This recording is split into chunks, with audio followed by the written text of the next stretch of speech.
qabxii lamaan tokko faasee boru hojii waan ta'eef akka galtan nan beeka.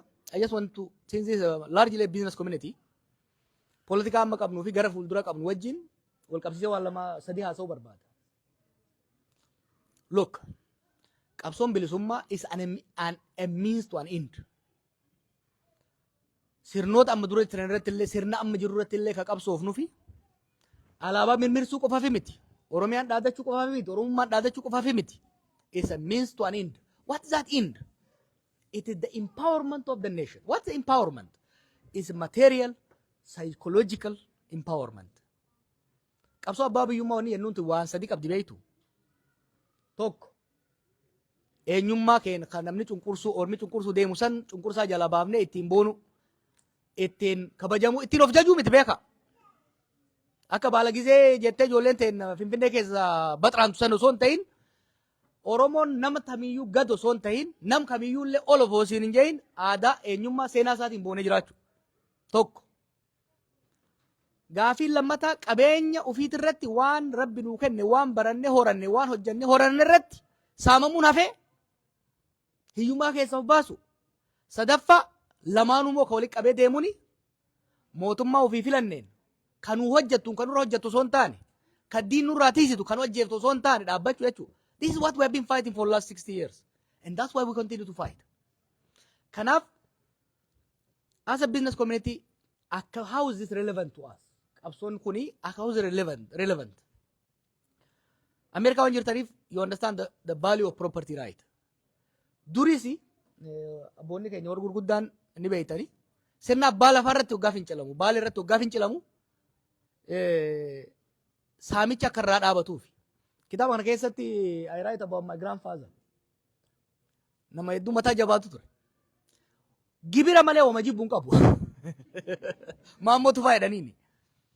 Maali abba maaliif gibira jibbitaa jennaan lafa kanaa kenne rabbi abboof akaakorra dhaale. Humna tiyya natu qotatee facaase. Ka itti roobsu rabbi mangistii maaltu galcheedha. It's fundamental to our question. Mootummaan security provides si godhe, social service provides si godhe, karaa si baase, insurance si kennan gibira yoo sirraa fuudhe gaarii rakkoon qabu. But mootummaan duri Haayila Sillaasee tunis ta'ammallee ijoolleen isaan duraa dhufte tunis without providing anything they tax. Biyyi kun British irraa maal adda baate? It is the slogan. No taxation without representation. Miti.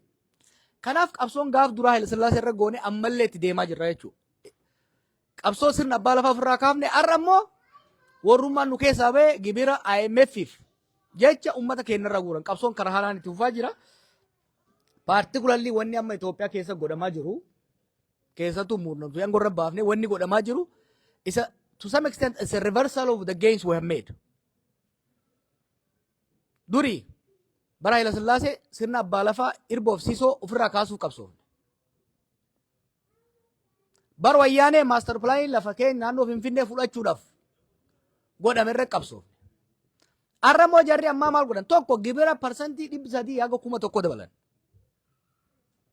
Lammaffaa keessattuu amma bakka lafti midhaan baaftu qamadii garbuun ba'u irratti ummanni haga parsantii 70 akka gatii cabaan gurguru godhan. Look, xaa'oon bar darbe birri 4,000 ture. Baran 8,000 hanga 10,000 itti gurguraa jiran. But gatii qamadii immoo 5,000 gaditti irraa gadi muranii jechuudha. While the government has the right to increase the price of fertilizer and mirtizarii hoggaa dabalu qonnaan bulaan immoo gatii gati cabaan akka gurguramu dirqama jechuudha. Kanaaf qabsoon teenya waan gara fuulduraa tarkaanfanne hedduu qabna bakka irraa kaan hin jirru. Garuu immoo sirnichi ammallee deebi'ee nama keenya saamu. You know what's quite interesting wanni biyya sanitti ta'u saamichi kuni irra caalatti Oromiyaa irratti godhama. Amma qamadii kootaan namarraa fuudhuun kun bakka biraa caalaa Oromiyaa irra godhama. Who is from Maqii area? Naannoo Awaash kanarraa namni dhuftan. Anybody from Maqii area? Naannoo sana amma wanni irra caalaa facaafamu maali? Shunkurtiidha, dinnichaa, waan akkanaati. Kuduraa fuduraa jechuudha. Hektaara tokkorraa ka argattu qamadii facaaftee wal qixaa miti. Masnoon gaazatti baaftee ni goota. Gaasni immoo hagam akka dabale. Per liter I think it's like more than 100 birr now. Still nama maal godhanii masnoo sanii qamadii akka facaasu godhanii jechuudha. Kanaaf qabsoon amma godhaa jirru kun it is a continuation of what we started. Rakkoolee haaraa dhufaa jirtu irra aanuudhaaf jechuudha. Particularly as a business group wanni asin gorsu maali? Asitti hedduu hojjettanii beesii argachaa jirtan. I know there is a promise and urge of investing back home. It's a good idea. Garuu investii godhuu dura biyya sanitti what is the return on investment? What the guarantee ka jedhu sirriitti ilaalaa deema. Isin gorfadha. 5 years ago, warri dhuftan I think Tashite, I don't know, Petros was there I think. Namni amma tokko dhufanii turan nam 50 akkas ka ta'an. I pleaded with many of them. Political environment isa garam akka deemu waan mul'achaa tureef. Don't sell your house. Don't leave your job. Don't cash your 401k jedhe. Let's wait. Many of them waited. Some of them took the risk. I'm not sure how many people actually recovered their investment. We are not there yet. Ayyoo teetii mana jaari.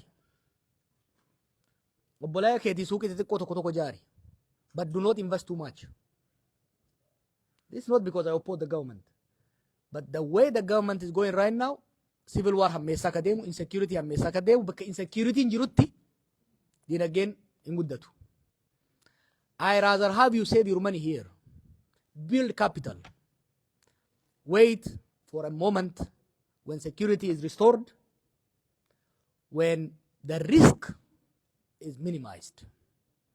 Kanaafi, I know warri hedduun invest gootan, Rabbis na gargaaru, we will try our best to restore peace, to restore security to the country. We will do it. We'll do our best.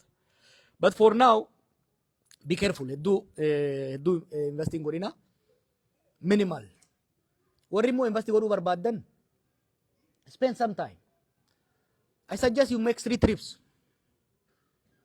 Jalqaba dhaqaatii biyyuma sanuu laalaa xiqqoosi. Get used to acclimate of godha. Kilimanjaro bahee ture a year ago, 2 years ago. Advising si kennan acclimate ol godhuu qabda. Gaara baatee deebitee gaara hundi naannoo kanaa fi Vancouver bahuu tureen. Gaara of barsiisuudhaaf.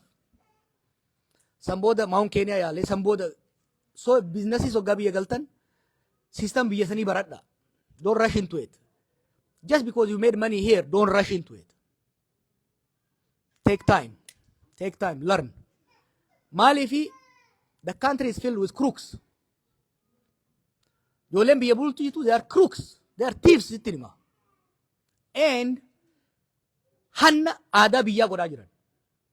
Kanaaf, because I know how, warreen isin duraa, Jibuutiin gootanii, Soomaaliyaan bootanii, biyya meeqan dhuftan.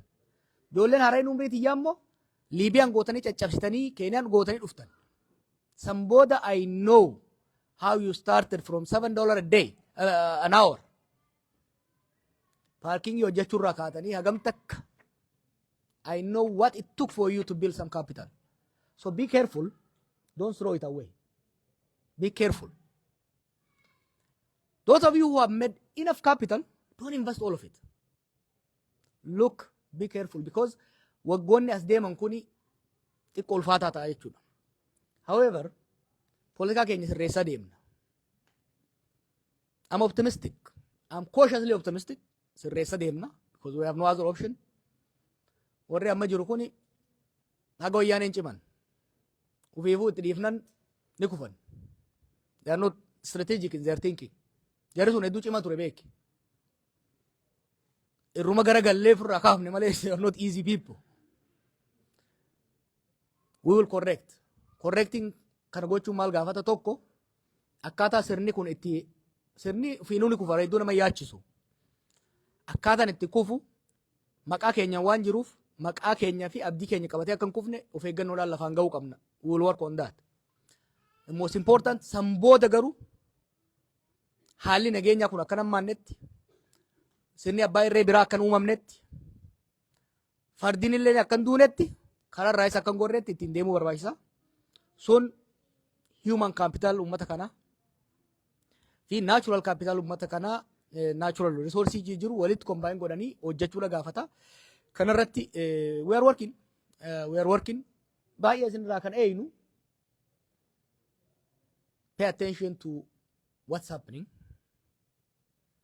Careful ta'a. Jidduu keessanitti you are busy naannoo biraallee rakkoon qabdanii tokkummaa keessan jaalala keessan wal kabajaa keessan wal liitumsa individually hojjedhaa jabaadhaa naamusa qabaadhaa family keessan cimsaa collectively guddadhaa saba biraatiin immoo wal danda'a. Oromoon amma itti gaafatamummaa Oromiyaa fi Oromoo qofa osoo hin ta'in kan Itoophiyaaf kan saboota sanii qaba. I know this is a bit of counterintuitive for many people. Even karaan sabboonummaa irra deemaa dhufne. Garuu we have to move from resistance politics where the state was an alien to legitimizing the system. Kanaafi keessattuu saboota wajjin jirtan wajjin obsa. Dhagaa gamaa gamanaa darbamu arraba gamaa gamanaa dheeratu jecha waan saboota biraatiin addanuu fageessurraa of eeggachuu gaafata jechuudha. Kanaaf keessattuu biyya alaa kana keessatti yeroo hunda akkana isiniin jedhutti dur maal isiniin jedha waan hamilee uummata keenyaa tuqu waan uummata keenya qoqqoodurraa uftiisaan jechaa ture.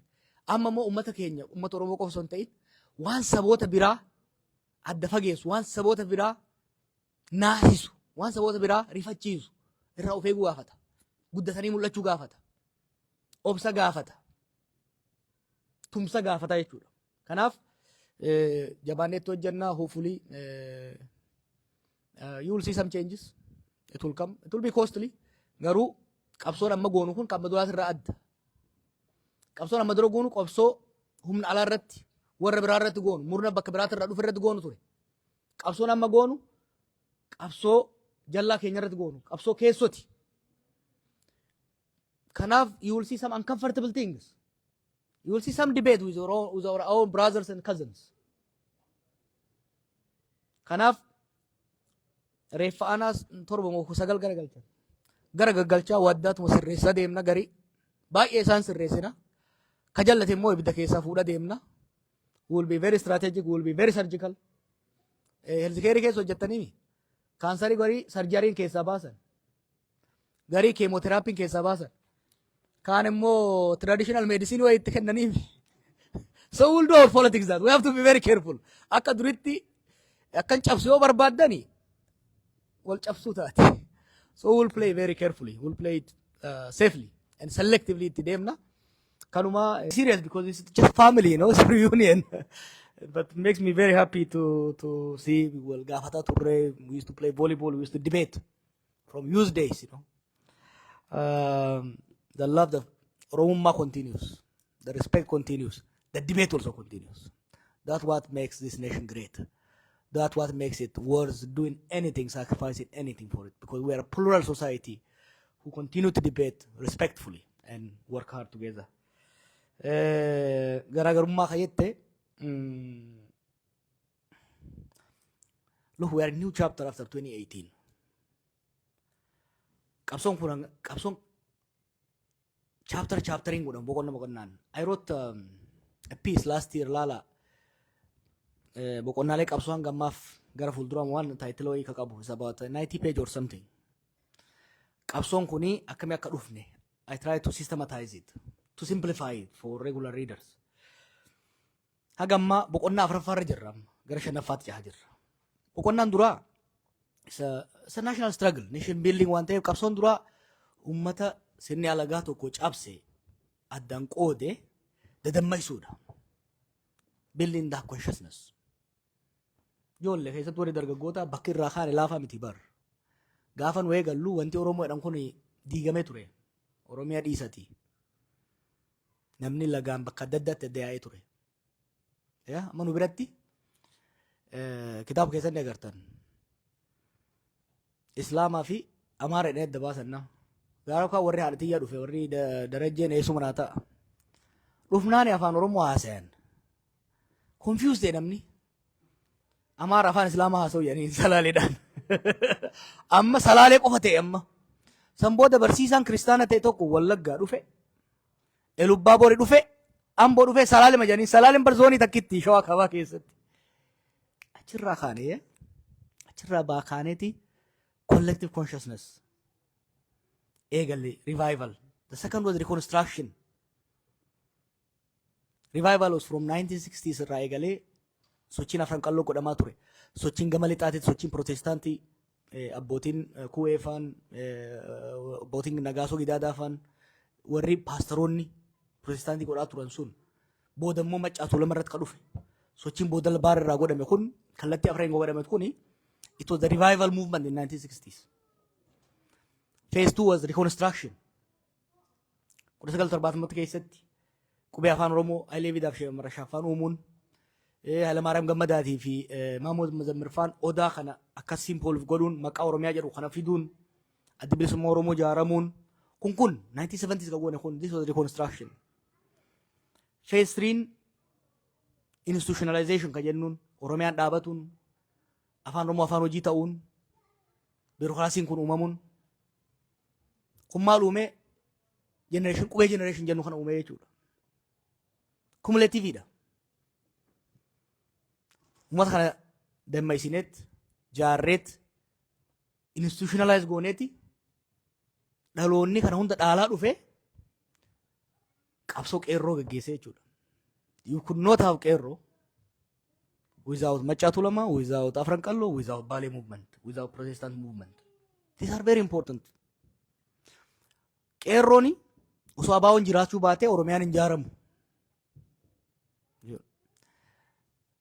Osoo Oromiyaan ijaaramuu baatte osoo afaan Oromoo afaan hojii ta'uu baate dhaloonni qubee jedhamu hin ijaaramu. Dhaloonni qubee kun osoo ijaaramuu baate sochiin qeerroo hin jiraatu. Sochii qeerrootti fayyadamneet warra baankiif taankii harkaa qabu harkaa buufne aangoo dhuunfanne jechuudha. This is cumulative. It is a journey, yeah? Journey. Tokkorraan tokko dabalaa deemna. Setback in jira, you know. It takes 3 steps. Sometimes you take 1 step back, 2 step back. Ultimately, bakka irraa kaatee deebuu dhabuudha jechuudha. So 2018 sochii nuti keessa turre aangoo qabachuu irratti fuulleffate. Yeroo sana isinitti himu malee ultimately my objective was to make sure we capture state power. That was my goal. State power qabachuun barbaachisa ture. State power qabachuun dirqama state power erga qabne booda objective jira hope ture immoo hope maali? Abdiin qabachaa turre state power sun democratize ta'ee dantaan keenya akka dhufuufi. That's why wantoota baay'ees ka godhaa turre. But akkuma qabsoo sabaa kamuu bakki amma nurra jirru waggaa 6 kun keessa dabarre waggoota let's call that one phase duraati.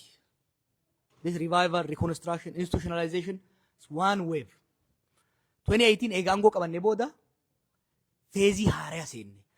Experience waggoota 6 kan Oromoon keessa deemu adda. Kan duraarraa haga gaafsanitti qabsoo Oromoo irratti alaga irratti godhamuudha. Samboota ko godhamu qabsoo wal irratti godhamuudha.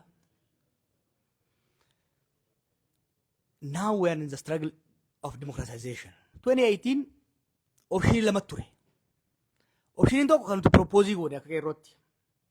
Aangoo qabatte booda after we captured power, the second part is consolidation of power.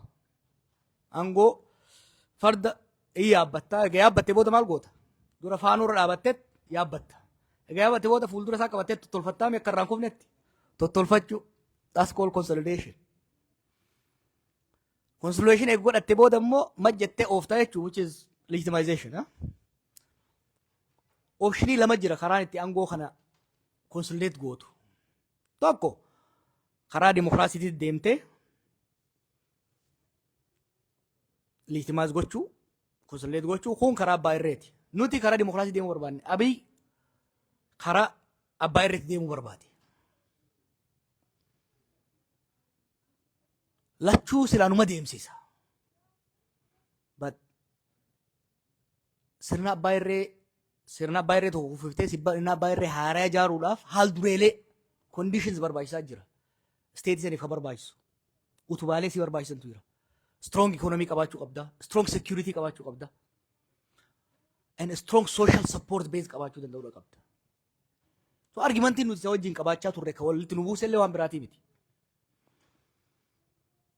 security state eenyu yeroo san akka jaareen beeytanii warra jiru san keessaa harcaasee abii waadii gurra jabaadha jaaruu dadhabe. Sirna security TPLF jaare san diigee osoo waan tokko bakka buusin humna deemuu barbaade. Lammaffaa economy eega mallas duu irraa kaasee laafaa ture. Nullee economy attack godhaa ture. The economy was getting weaker. Social basing waan kanaa ta'uu danda'u hawaasa Oromooti. Hawaasni Oromoo immoo hawaasa gadaati. It's an egalitarian society. Authoritarianism deeggaruu hin danda'u jechuudha. In the absence of these three, he made a critical mistake. Nu miidhe. Bakka humni hin jirretti humnaanin biyya bulcha jee namni laafaan tokko kaa humna hin qabne humnaanin sidha yoo jee osoo nan dhoofne lafa dhaa. Kanaaf osoo humna hin qabin humnaanin biyya bulcha deemuuni rakkoo keessa nu galchee jechuudha. But this is not an isolated incident. Huh? Post-independence Afrikaa fudhatan bara 1960 booda saboonni Afrikaa keessa jiran sirna kolonii irratti qabsaa'anii eega bilisa bayan booda maaltu isaan mudate? Biyyoota muraasa akka gara dimokiraasii ce'an. Biyyoonni hedduun yookiin sirna abbaa irree hamaa keessa seenanii yookiin gara wal waraansaatti seenan. Koongoo wal waraansaatti seente. Gaanaan yeroo tokkoof sirna abbaa irree seentee booda immoo gara kuudeetaatti seente. Naayijeeriyaan kuu fi civil war keessa seente. Very few, probably Botswana qofa nafa. Botswana biyya shan hin ga'u ka gara dimokiraasii jee. So don't despair. Haalli amma nuti keessa jirru kuni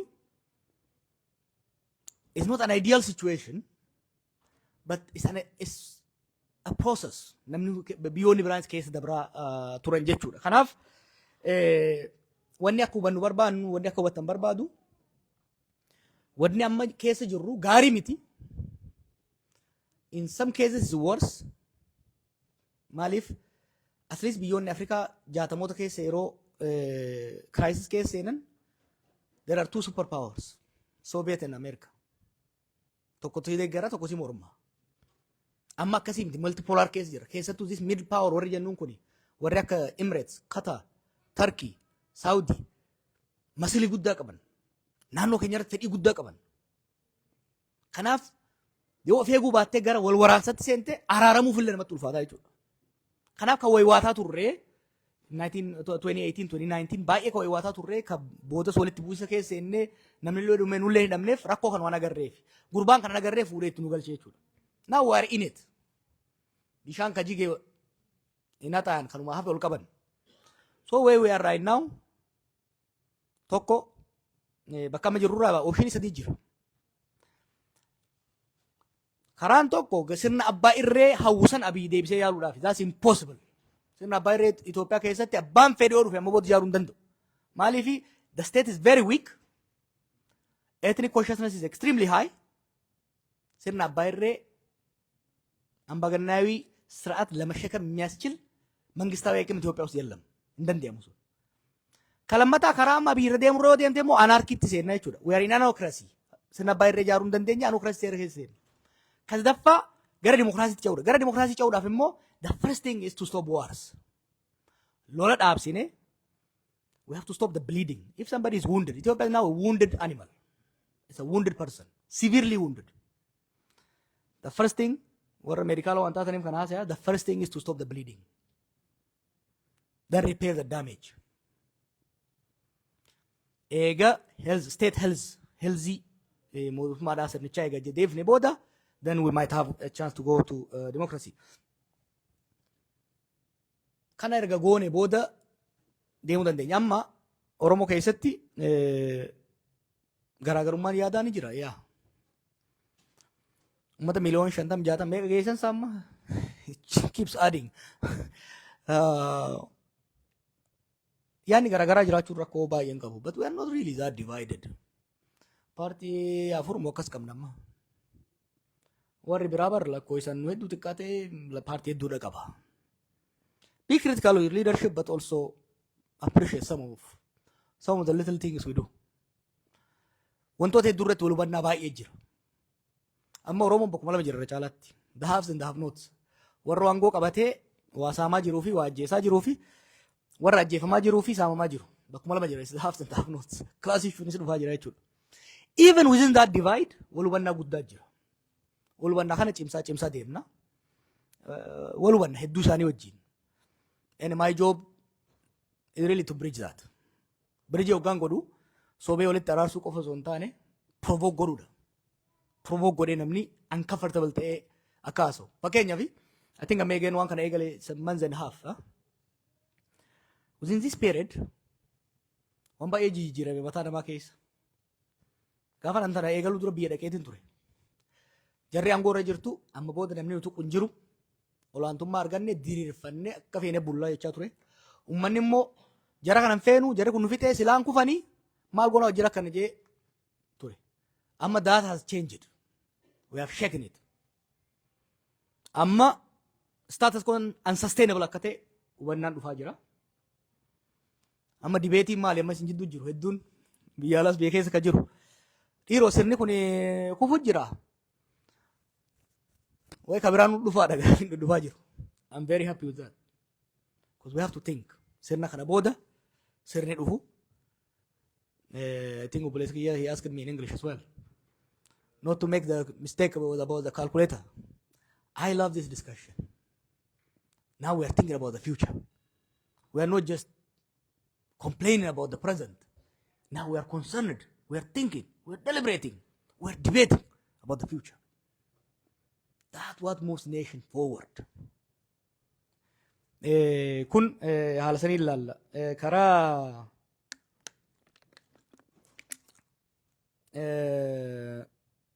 marii kana keessatti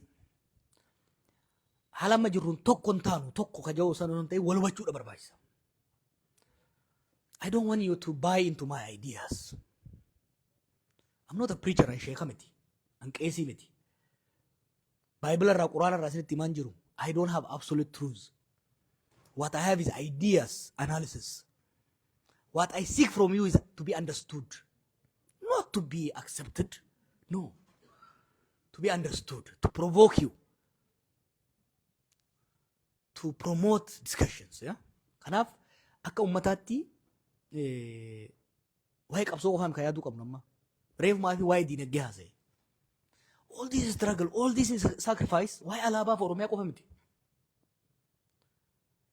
It's about human value.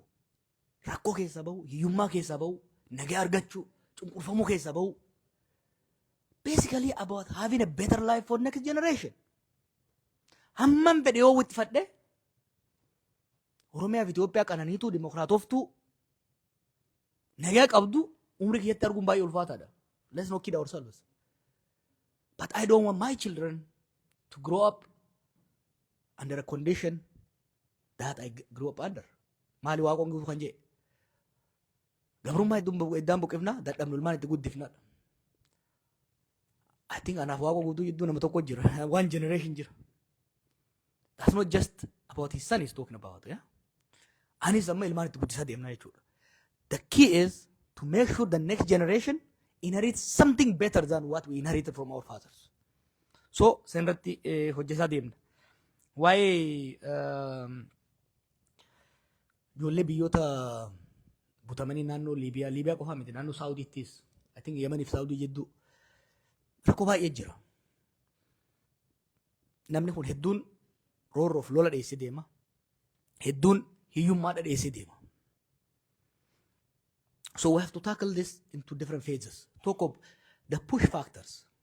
Wantoota nama keenya qe'ee isaatirraa buqqaasanii dargaggeessa kana buqqaasanii akka deeman godhan.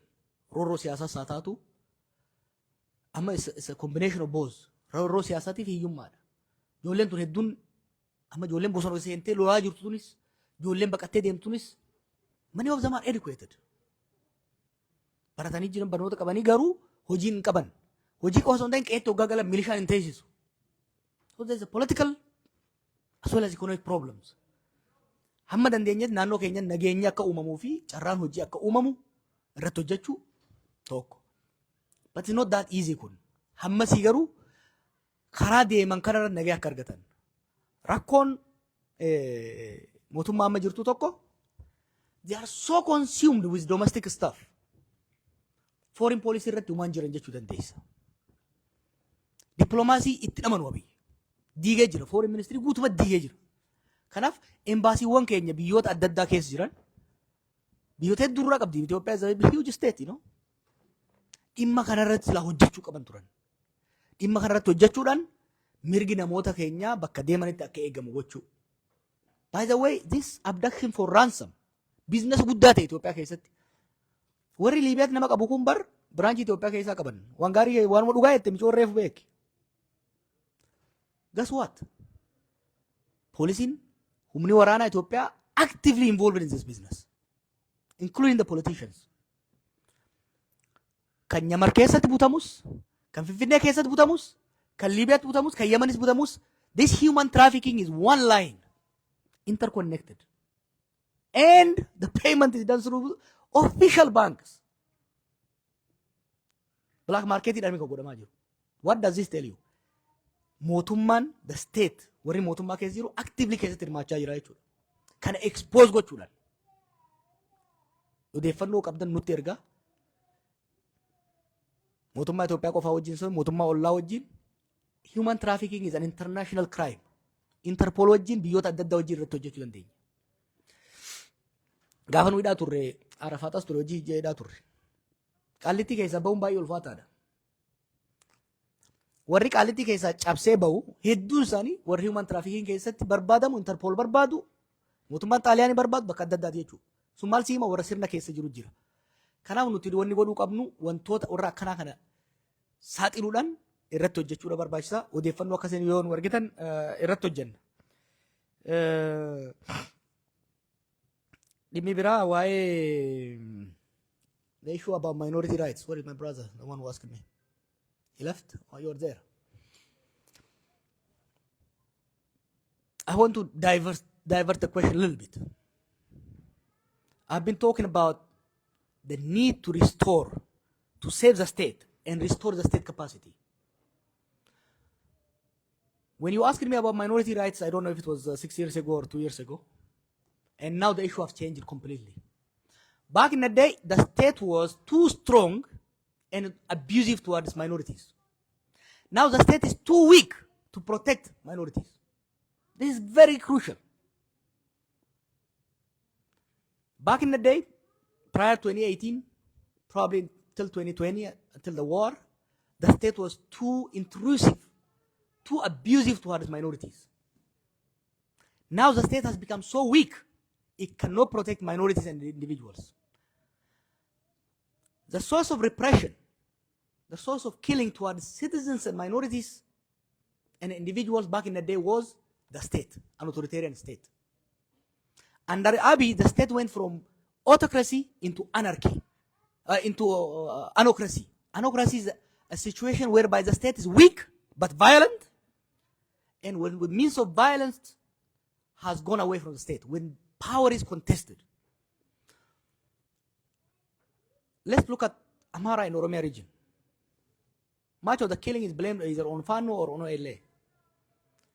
What does that tell you? That tells you the state is unable to provide security for minorities in these communities. That's why I've been pleading with people to focus on saving the state and restoring the state so that we can actually pressure the state to respect individual and minority rights. The question about Shashamane, because this is attached to me as well, I have to answer it. This was not communal violence. What happened in Shashamane? What happened between Walaitas and Sidamas in Hawaasa? What happened between Gujis and Gedeos was orchestrated by state agents. I don't know if you heard when the mayor of Shashamane, the former mayor of Shashamane, spoke at the court. This was orchestrated by Abiy and his people, and we were stupid enough to fall for it. Both in Shashamane, Adama, and elsewhere, did people protest? Yes. Was there some mobile violence? Yes. When Haile's resort was burned in Shashamane, state security was standing and watching. When individual property was burned in Era, the state security was ordered to stand down, not to intervene, because they wanted to foment particularly Amhara Oromo violence, because they wanted to rally the Amharas in their support towards suppressing the Oromos and fighting the Tigrayans. This was manipulated by the state. So it's very important that a state that has reached a level of anocracy is too weak to control violence. But also, when it's weak, it's become mischievous. And particularly these individuals who are in power now, they come from the security branch. They are very weak in political management. For every political problem, they seek security solutions. Remember, when TPLF was recruiting Opidios, Andim, and the southern parties, they picked individuals who can serve them as mercenaries. They never put them in the strategic room. They were always tactical tools. They never put them in the political strategic room. They were always there to manage security. So they are really weak when it comes to political management. Therefore, they always resort to security manipulation. We can talk about this for a long time, but I just wanted to hint you there. About the calculator, the bloody calculator, yeah? Well, brother, you're an engineer, right? Sometimes you create a machine you think is good enough. Eh? You never get it perfect at once. You create a machine, and sometimes the defect could be because of the way you made it or the material you used. And the material you use also depends on what's available to you. I was using what was available to me. But also then you build a machine and you give it, you thought this guy will be driving it, and this guy ended up driving it. So there are factors you don't control, So I thought the machine will be driven by Lama and Gaddu, and this guy ended up driving it. You gotta blame God, not me on that one. I tried to correct that mistake, but you guys were not listening. I said, this guy is bad for this machine. I said, this guy cannot drive this car. He's going to drive it off the cliff. You guys told me, you are just jealous. Shut up. I was forced to shut up. I actually felt I was crazy. Everybody was opposing me, including my own siblings. I said, this guy is bad for Oromos, bad for Opidio, bad for Ethiopia, bad for PRDF. Most people said, no, you have done the calculator. Give us the calculator and get out. And I said, okay. I started opposing. You guys told me to shut up. I shut up. Then you guys told me to provide critical support. I went home and tried to. I tried, So, well, about the next calculator. Well, I will choose better material to make it. The next one.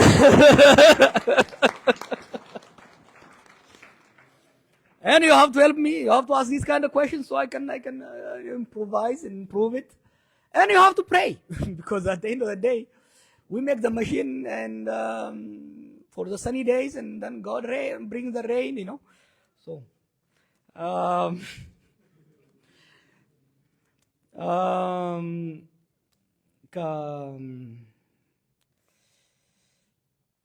darajeni kaase. Amari mal jauh gam aku. Kabro ada kabro tersadar jani. Daraja wabai bahasa. Wan sadar ramatu. Daya sisun. Apa kam? Nagaya. I can't see far. I for the head to Pagonar. Daya can leveki. Daya is another guy from California. Eh? Dardara dati maliati. These are people who raised me, Anjolum man beta dukumni siyasa Oromo hunna kami. I think I was 6 when I first heard the word Oromo. Sanya suman dibe mo jan mo tarre. Mal tane kadara jen jerevi. Baka gara kenyang genye dubat dinde bini. Daraje gafa de bifo mana kiyero ga e baki yaru fat be daraje gaf tokko. Oso dufu namni birato kommo inni len e baki yaru faja. Karara del trifan. Echi darajan kuni pro independence mit beki Ethiopian isti barmusanu. Garu, where are you from Jannani? Ethiopia den kuni. Where in Ethiopia nani Oromia ide rejeen ምንድን ነው ኦሮሚያ ኩን ጀና እንደ ኢትዮጵያ ሲጉረደ ኦሮሚያን አርጋፉ ታይደ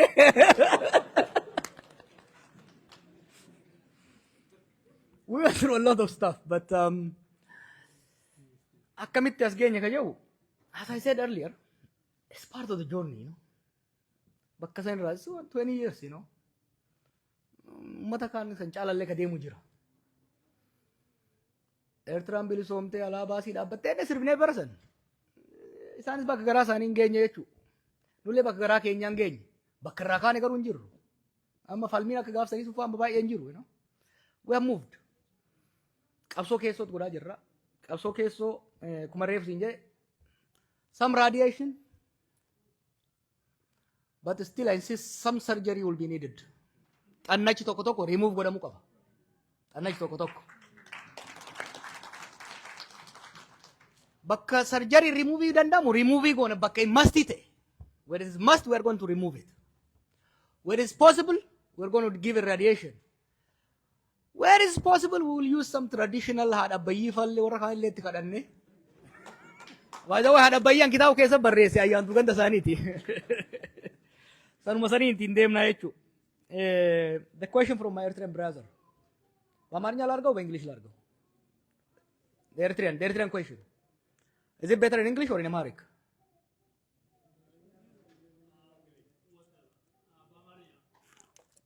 እሺ ኤርትራ ላይ ያለኝ አቋም ብዙ ሰዎችን ያነጋግራል። ግን I want to be honest. ኤርትራና የኢትዮጵያ ታሪክ ረጅም ነው። ብዙ ደም አፋሷል። ኤርትራና ኢትዮጵያ ሁለት ሀገረ መንግስት ሆነዋል፣ ሁለት ስቴት። ግን አንድ ማህበራዊና ኢኮኖሚያዊ አንድ ማህበረሰብ ነው። እንደ ኢኮኖሚም እንደ ማህበርም don't make mistakes ይሄ ሶቨርኒቲ ምናምን የሚባለው ነገር ረገብ ማድረግ ያስፈልጋል። የኤርትራ ኢኮኖሚ የኢትዮጵያን ገበያ ማርኬት እና ፕሮዳክሽን ያስፈልገዋል። የኤርትራ ኢኮኖሚ የኢትዮጵያ ኢኮኖሚ ደግሞ suitable sea access ከኤርትራ ጋር ነው የሚሆነው። ሶ የሁለቱን ሀገሮች ሉዓላዊነት ከዚህ በፊት በተሰሩ የተለያዩ ስህተቶች የመጣ ስለሆነ ሉዓላዊነቱን መቀበል አለብን። ነገር ግን የማህበራዊና ኢኮኖሚያዊ ትስስሩን ልንበጥሰው አንችልም።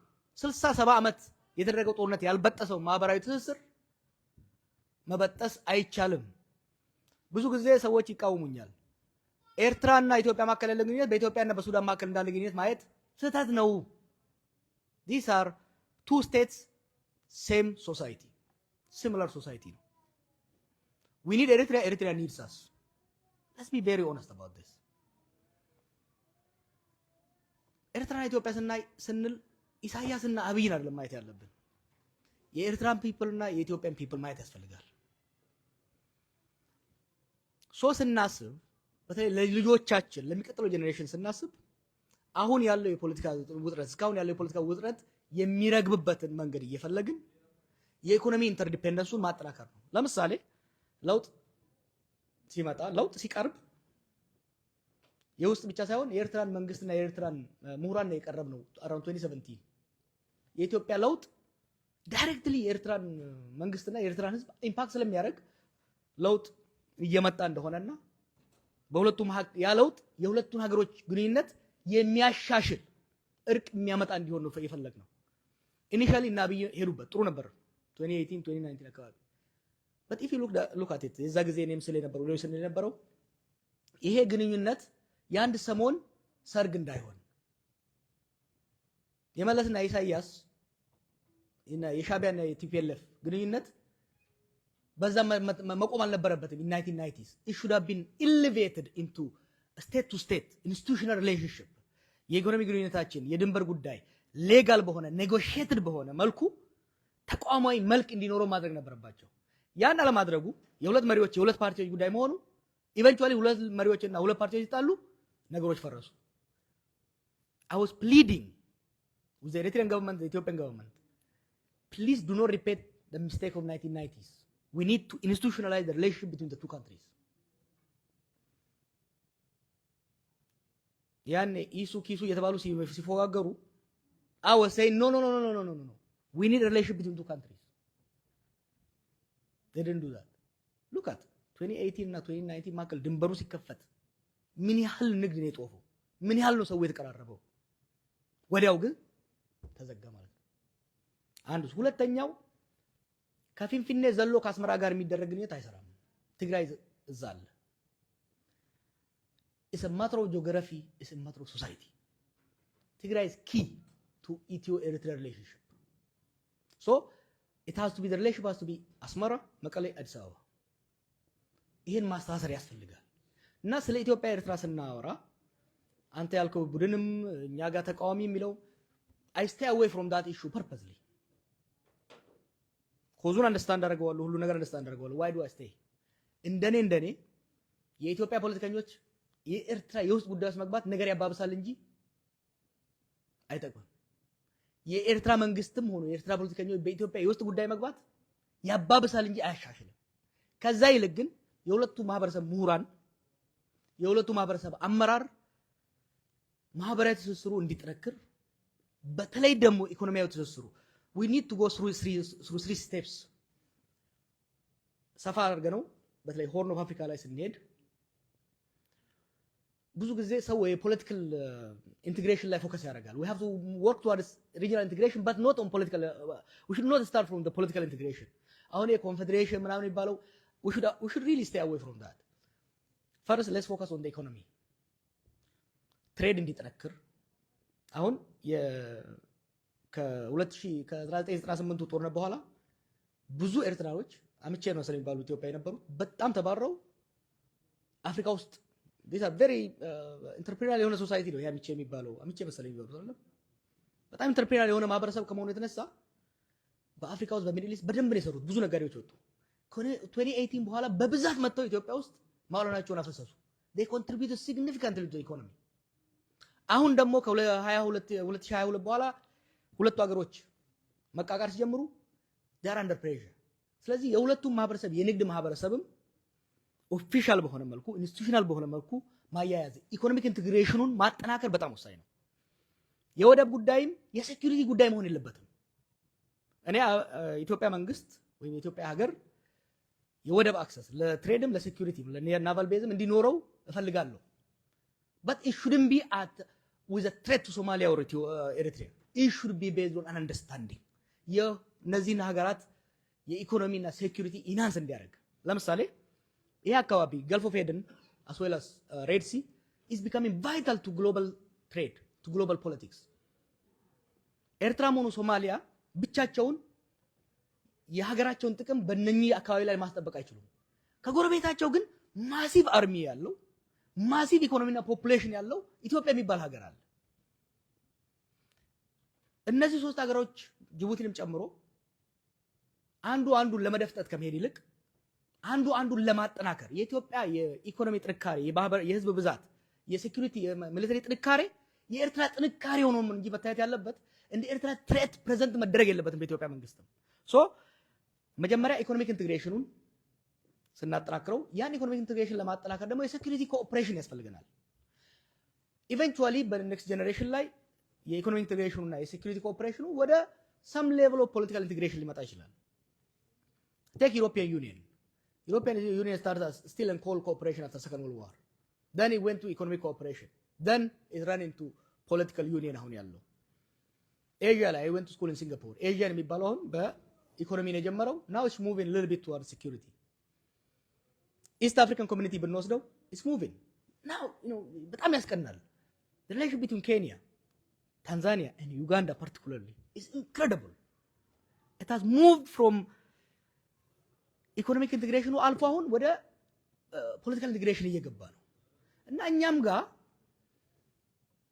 የሴኩሪቲ የፖለቲካል ትሬት ከማድረግ ይልቅ ኢኮኖሚክ ኢንቴግሬሽን ላይ ፎከስ ብናደርግ አይ ቲንክ የሁለቱ ሀገሮች የተሻለ ይሆናል። አንድ ነገር አስምሬ ባለፈው ሳምንት ኢትዮጵያ እየታመሰች ተረጋግታ የምታድግ ኤርትራ አትኖርም። ኤርትራ እየታመሰች ኤርትራ ትሬትን እየተደረገች የምታድግ ኢትዮጵያ አትኖርም።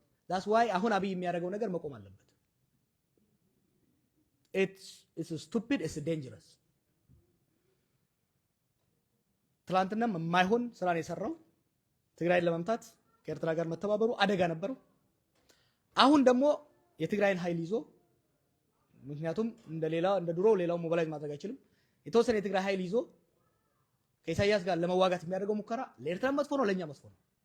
ፓርቲኩላርሊ ኑቲ አካ ኦሮሞት የሆነ ካደ ገሩን ቀብ ነው። ምክንያቱም አልቲሜትሊ የሚመጣው ውጤት ኪሳራ ነው ለሁለቱም ሀገራት። ዋይ ካም ኦን ጋይስ 70 years of war ምንድን ነው? የማንም ሰይጣን የሚጫወትብን ለምንድን ነው? ዋይ ይሄ ሁሉ ተሰዶ በየቦታው ሰው የተበተነው እኮ በጦርነት ምክንያት ነው። ኤሪትሪያ is a beautiful piece of land ብዙ ፈርቲላይዘር ያላት የትሬድ አክሰስ ያላት ለኢትዮጵያ በጣም አስፈላጊ የሆነ ድንበር ነው። and Ethiopia is a massive market and massive land የሁለቱ ሀገሮች ኢኮኖሚክ ኢንቴግሬሽን እና ኢኮኖሚክ ኮኦፕሬሽን ይሄንን ህዝብ ከፍ የሚያደርግ አካባቢውን የሚያረጋጋ ነው። we need to get out of this security mentality እኔ ለመኖር አንተ መሞት አለበት፣ እኔ ለመብላት አንተ መራዝና መራብ አለብኝ የሚለው አመለካከት didn't work ስታርት ከንጉሱ ዘመን ፌዴሬሽኑ ባይፈርስ ኖሮ የኢንዲፔንደንስ ጥያቄ አይመጣም ነበር። ያን ለመጨፈለቅ የመጣው ጦርነት አመጣ። አሁንም ቢሆን ኮኦፕሬሽን አይ ቲንክ የተሻለ አማራጭ ነው ብዬ ነው የማስበው። ጋፊ ቢራ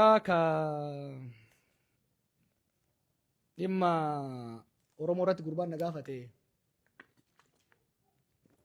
dhimma Oromoo Oromiyaa tana dhiifnee Itoophiyaa tana maal gooneette dhagaya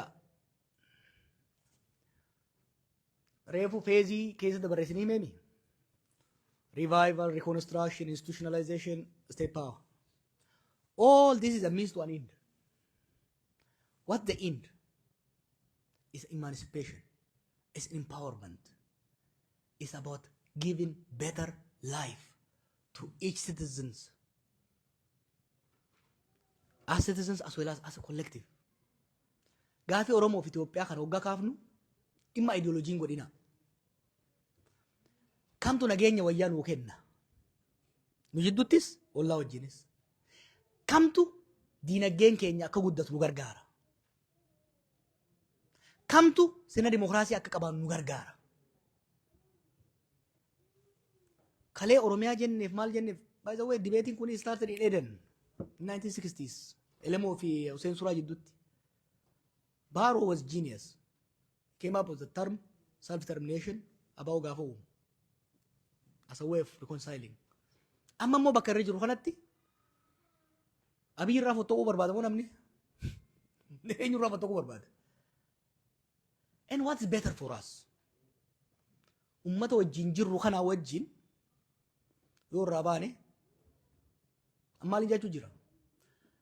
Eertiraa baatee sanii wajjin araara uumne economic integration uumuu qabna dantaa teenya jecha, because we have to trade with our neighbors. To trade we have to restore peace. Waan nagaya daran booreessu osoo hin ta'in waan nagaya fooyyessaa deemu. Human security, political security ummata keenya ka fooyyessu. It's not, we have to choose between option adda addaa keessa san keessa kan Oromoodhaaf ta'u sabaaf salamii biyya saniitiif ka ta'u Itoophiyaa dimokiraateessanii Oromoonis sabni hundi qeefiit irratti ifiif bulchaa biyyamoo haqa walii eegee waliin deemu. Is it going to be easy? No. Kana wal qabatee Amaara wajjin waan ka'u jira. Nuufi Amaarri ummata gurguddaa lama historically wali bu'aa turre. We are rivals. Kun waan dhoofamuu miti. We have been rivals for hundreds of years. That doesn't change. But the rivalry does not have to go to war.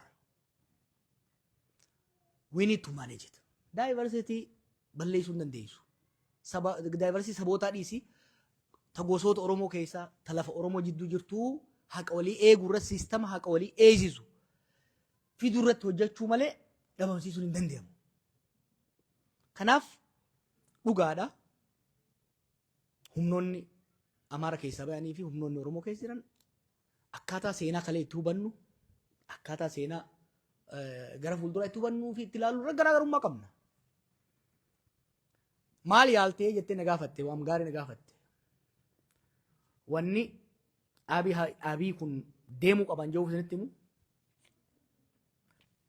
Abiyyis Mallasis waan silaa godhuu qaban godhuu dhabuudha yakki guddaan wanjalli guddaan isaan biyyatanii hojjetan. Mallas Amaaraa fi Oromoo Tigree sadeen kana lola sadeen kanaatiiti walti morkii fi kanatu Itoophiyaa tana uume irra caalaatti. Kana maaneej gochuurra adda qoqqoo durratti fuulleffate. Isaatinaa jechaa turaniifi Oromoodhaan dhiphaa isaan timkitanyaa jechuu ture. Abi hidhanniirtu maal godhere 2018 irraa kaafne buleen cufaa keessa jiran Amaaraa mamaakirti kajaaniin keessa jiran marii hayyoota Amaaraa fi Oromoo godhaa turre. Maal yaaltan ka jiru? Wanni yaaliin jiru biyya sanitti marii yaaluu turre. Marii kana maal godhe ni dhaabsise. ምን ያደርግ ነበር መሰላችሁ? በአማርኛ ልንገራችሁ። በተለይ የኦሮሞና የአማራ ጉዳይ ሲሪየስ ስለሆነ ለሁለቱ ማህበረሰብም ለኢትዮጵያ ሀገረ መንግስትም አደጋ የሚኖረው ስለሆነ ወደ ጦርነት መግባት ወደ ግጭት መግባት ይሄ ነገር ችግር ውስጥ እንዳይገባ ብዙ ጥረት አደረግን። ከ2018 2019 እስከ 2020 እስክንታሰር ድረስ የኦሮሞና አማራ ምሁራን እና አመራሮች ውይይት ነበር። በፕራይመሪሊ አቶ ሌንጮ ለታ የሚመራው የአማራ መማክርት ምሁራን ያሉበት ውይይት ነበር። አብይ አስቆመው። ምን ያደርግ ነበር? ኦሮሞ ሲሰበስብ አደገኛ የኦሮሞ ብሔረተኛ መስሎ ይጫወታል። አማራ ሲሰበስብ አደገኛ ኢትዮጵያኒስት ሆኖ ይጫወታል። ኢቨንቹዋሊ አዳንኩት ሄቹ ኢቨንቹዋሊ he stopped that one. We didn't give up. After I got out of prison in 2022, we started another initiative to bridge the gap between Amhara and Oromo leadership. This time, we wanted to correct the mistakes we thought that threatened Abiy. We put it under Ministry of Peace. The man who is appointed as an ambassador right now to states, you can ask him. What's his name? Binnalf. We put it under Binnalf. Alamusime was involved. Dr. Bikila is involved. A number of Amhara Oromo intellectuals are involved. I was behind the scene. I did not want to be actively visible because I felt that will threaten him. The Americans, the British funded it. There were 2-3 meetings, very productive, very promising meetings. Abiy intervened and stopped it. Why? Just like rulers before him, he feels when two large communities come together.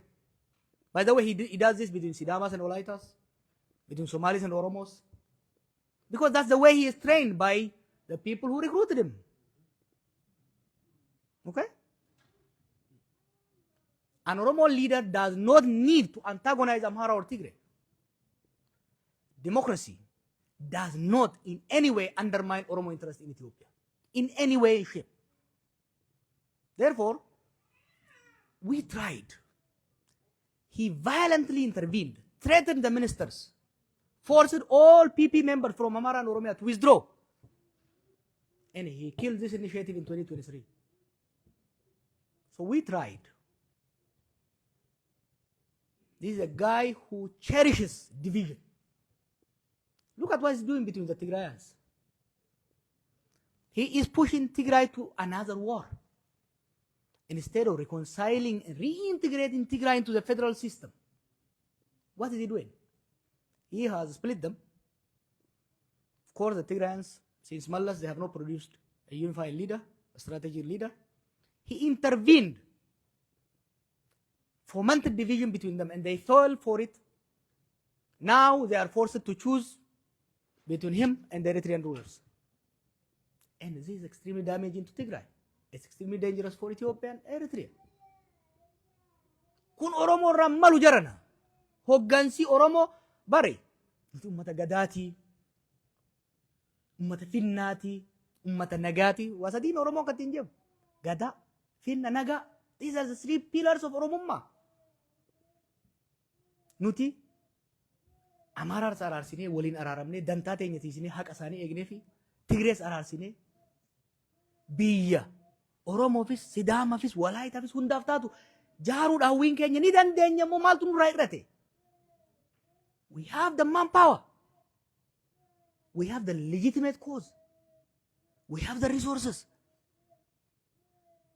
When it is done, babavne, amma kabil lalesan, maljam, confuse and convince. We don't have to do that. Nations are not built. Malam ni karama denga de malja. Hagar mis anau badam no. Mini hal dam no masrama mafsasi ala Ethiopia ust. Hagar lamatnat. በስድስት ዓመት 1.5 ሚሊዮን ሰው ከተገደለ በኋላ ሌላ ደም ይፈልጋል። This is not an Oromo view. This is not an Oromo way. Okay? This is not personal enough. He just have a twisted view of humanity. Very cynical. That's not an Oromo view. An Oromo view is a humanistic view. Nuti? Sirna ba irre amaratif, sirna ba irre tigre hogga. Falminu? Tigre dan falman turre, amara falman turre. Sirna nufis ummato sanifis sanira wayya. Kan ummatan ko konne ummatan ajjeefne ummatan saamne. Humna jenne waada galle bar. Ambar gaafa jara wajjina goshee godhu. Oromoo walis bulchuu hin danda'u. Biyya bulchuu dhiisin aan jedhan. Harreen dhumuu gaatu isin wal caalaa bulchiti jechuun hin ture bar. Har'a garuu qaanii san nurra deebise. Because he's so childish, you know. You know, Abiy brought the worst in Ethiopian people. Wanni amma isin laaltani, obboleettiin reefu haasaa turte. This cruelty. Ethiopia keessa namni wal ajjeesami. Nama jiraa wal gubuu magarsanii beektan. He brought out because he's so cynical. He's so cynical. I don't know where he got this idea. Denga damalja. Jimma guutu diigeeti. Ummata irraa buqqaase. Ummanni kaasaa alxayyaquun himja. By the way, roorroon akka jimma irra jirtu bakka biraan jirtu osoo lolli hin jirre jimma keessa lolli hin jiru. Garuu roorroon isaan ummata irraan gahan. Namni biyya diigaati biyya injaara jira. That's why የኛ ሀገር ህዝቦች መረዳት ያለባቸው አብይና የተወሰኑ ሰዎች የሚያደርጉት ተንኮል ሸር ኦሮሞ የተመኘም አይደለም የኦሮሞ ፍላጎትም አይደለም ሊሆንም አይችልም። እኛ የምንፈልገው የታገልነው ጭቆና እንዲነሳልን በማንነታችን እንድንከበር በቀያችን ላይ እንዳንዘረፍ ከሌላው ማህበረሰብ ጋር ተወያይተን ተደራድረን ተከራክረን በቀያችን ላይ ራሳችን አስተዳድረን ሌላው ቀዩ ላይ ራሱን አስተዳድሮ በፌደራላዊ ስርዓት ውስጥ በዲሞክራሲያዊ ስርዓት ስልጣንና ሀብት ተከፋፍለን ተከባብረን የምንተዳደርበት ሀገር መመስረት ነው የምንፈልገው። አይደለም በኢትዮጵያ ውስጥ ከጎረቤቶቻችን ጋር we want Eritrea back not by taking away their sovereignty. ኤሪትሪያ ከኢትዮጵያ ስትገነጠል የኢትዮጵያ አንድ አካል ነው የሄደው። ኢትዮጵያ ተጎዳች ኢኮኖሚካሊ። ያንን በደም የተገኘ ሉዓላዊነት መንጠቃም አይደለም ያለብንኛ። ነገር ግን የኤርትራን ሉዓላዊነት አክብረን የፖለቲካ ሪኢንቲግሬሽን ያስፈልገናል። የኢኮኖሚ ሪኢንቲግሬሽን ያስፈልገናል። ከሶማሊያ ጋርስ we share large border። በዓለም ላይ አሁን ባለው ሁኔታ ከፍተኛ ኤክስፖርት የምናደርገው ለሶማሊያ ነው። የባሌ የአርሲ የሐረርጌ ምርት ሶማሊያ ነው ኤክስፖርት የሚደረገው። ይሄንን ኢንፎርማል ኤክስፖርት ፎርማላይዝ አድርገን የሶማሊያን ፊሽ እኮ ኤቭሪባዲ ዩዝስ ኢት የነሱ ሜሪታይም ማስከብረን ጥቅማችንን የጋራ ማስከበር ነው የምንፈልገው። that is the Oromo vision for Horn of Africa. That's what Oromo wanted to offer. ስለዚህ አሁንም እየተካሄደ ያለው ነገር አይወክለንም። ዝም ብለን ደግሞ አንቀመጥም። we will fix it. ቅድም በኦሮምኛ ብያለሁ። ካንሰር ነው ያለው ሲስተም። ከዚህ ካንሰር ውስጥ አንዳንዱ ሰርጂካሊ ሪሙቭ እናደርገዋለን። አንዳንዱን በኬሞቴራፒ በራዲዬሽን እናስተካክላለን። ሌላም በድዋ ይስተካከላል ማለት ነው። ከዛ በኋላ ለሁላችን የሚሆን ነገር እንገነባለን። ከናፍ ወር ፖርትላንድ ሁሉ ከይዘና ገራን አሜሪካን ሲተኒ I'm so happy to be here. There is a lot of danger. There is a lot of challenge in the country. But there is also a lot of opportunity. Bakarra khane abboonni keenya dukkanatti iyya babaasan. Remember Adam Saad Dofa Baalirra xalayaa baadhataniiti baatii takka miilaan deemanii Finfinnee dhufanii hoggaa isaan dhufanitti jaallan isaaniidhaa jedhanii waraqaa nyaatan. Our technology is high.